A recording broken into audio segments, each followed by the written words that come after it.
Shalom to you. Today is January 4th, and here in All Israel News, we're bringing you Channel 12, one of the Hebrew channels that brings the news, the evening news, to every house in Israel.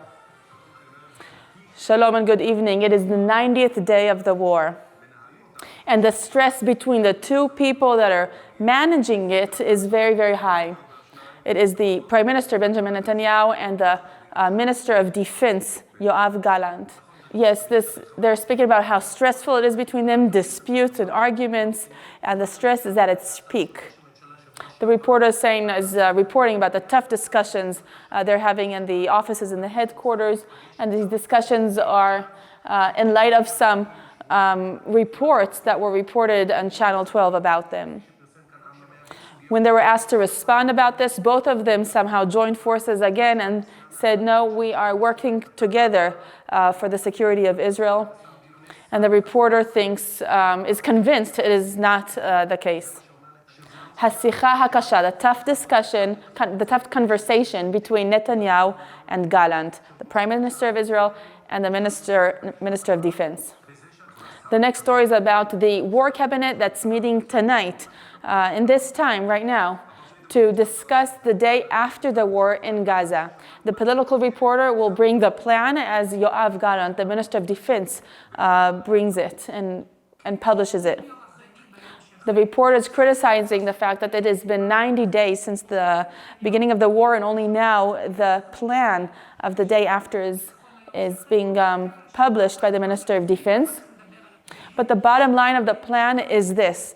Hamas is not going to control Gaza after the war. Neither will Israel control Gaza after the war. There are Palestinians living in Gaza. Therefore, it needs to be some sort of Palestinian group that will control it. Not Hamas, not Israel. Egypt, too, has a major role in this. And there will be watching also the Gaza crossing together with Israel. There will be some sort of international force as well, led by America and Europe. It says Gallant's plan for the day after. And the assessment in Israel is that this kind of agreement will take years. And the first stage will perhaps go through chaos, because it has not yet been decided who will keep the order in Gaza, who will use weapons if needed, who will maintain the order. The next story is with a reporter up in the northern border. He says the alertness, the readiness is still very, very high in the north. The fact that Hezbollah did not yet respond to the assassination that happened 2 nights ago, it doesn't mean that they have forgotten. Hezbollah has a lot of patience when it's needed, but these are not normal days. These are days of war, and Israel is in high alertness. And the message of Israel to Hezbollah and America is that Israel is determined to push back the Hezbollah forces back away from the northern border, beyond the Litani River. And now to the southern front, in the Gaza Strip, the focal point where the IDF is working and operating is Khan Yunis, the city in the south of Gaza. The tunnels are continuing to be revealed and exploded by the IDF forces. These explosions of the tunnels are causing terrorists to come out and surrender to the IDF, and the IDF forces take them, they capture them, and they use them as sources of intelligence, of information to what the IDF needs to know. Now, in the central part of the Gaza Strip, there are many production facilities of rockets and ammunition that's used for terror, and Israel is exploding them too. They're finding just huge amounts of weapons and production lines. And here is this image. It's kind of blurry and for sure for you, but where soldiers were arresting terrorists that are coming out from a control center from underground. The next story is about Metula. It's a town on the border with Lebanon. It's an Israeli town that's evacuated, and this is really about the absurd reality that Israel is in. It is a funeral of one of the founders of Metula, an 80-something-year-old woman. This woman was evacuated from her home 3 months ago. She died this week, and her family insisted that the funeral will happen in Metula, in the town that she so much loved. This happens while Hezbollah is shooting an anti-tank missile to Metula. So they're under fire. The IDF is coordinated with this, approved this funeral. And the IDF is shooting smoke bombs to create smoke screens to blur the visibility of Metula, as it is seen so clearly from Lebanon, and Hezbollah could see it and just attack it. Meanwhile, Metula remains under military routine, waiting for quiet and that the residents will come back. Next is the IDF spokesperson, Daniel Hagari. He says, "Good evening. Today is officially announced that 3 civilians, Israeli civilians, that were considered to be missing, they're officially considered now kidnapped by Hamas. This has been decided in a group of generals according to the intelligence they have, according to the findings in Israel and in Gaza. The missing are just not found, and with information they found that they're kidnapped. The families know about this, they were informed. These 3 citizens are added to so many more kidnapped people. Right now it's 136 Israelis held in captivity by Hamas in Gaza. At all times we continue to work in intelligence efforts and military efforts, operational pressure, to get the release of these hostages closer and to release them.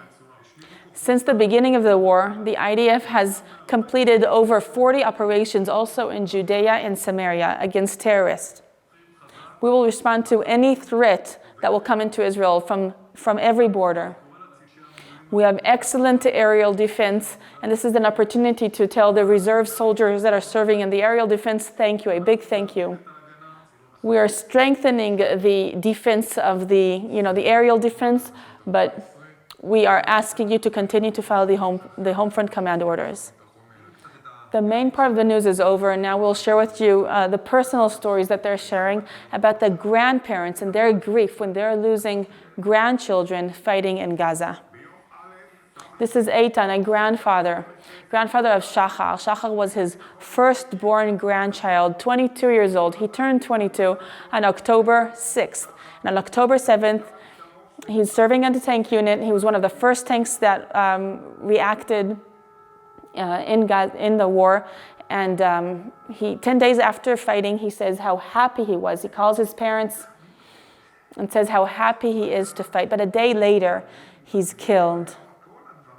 The grandfather says how much he was proud of him and how good looking he was and how much joy he brought to his life.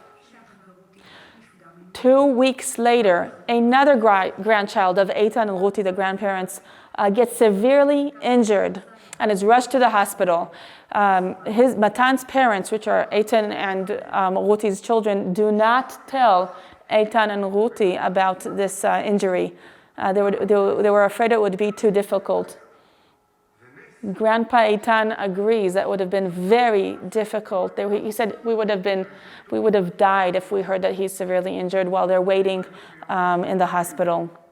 He says, but it is a miracle that Matan survived this. We sent 2 grandchildren to fight. Shachar is dead and Eitan is severely injured. And here's his grandmother Ruti says, Shachar died and I feel it's the end of the world. He says, Shachar, when he died, he stays with me inside. But for Ruti, he's gone. Here's another Grandma Chava. She's explaining about the tattoo that she did with the name Tomer of her first grandson that was killed with the date October 7th, because she says, this is my Holocaust. October 7th is my Holocaust, our Holocaust. She says, this will go with me until the day I meet him. This is Tomer, her grandchild.